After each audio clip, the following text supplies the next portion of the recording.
yaada tuote yeroo ummanni keenya Sumaalee irraa buqqa'u jala bultii bara haaraa Adaamaatti bara kana injifannaa rakkoon nu dhaabuu hin danda'u akkan jedhe sanatti rakkoon kana booda nu fuuldura jiru nu cimsee nu jajjabeessee nu ceesisa malee nu dhaabu.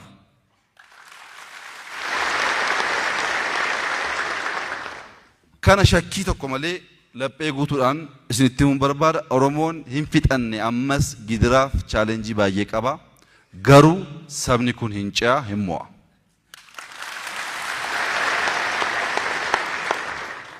Akkasumaan gidiraa malee soomoonee jennee akka nama qulqulluu hawwuu dandeenya.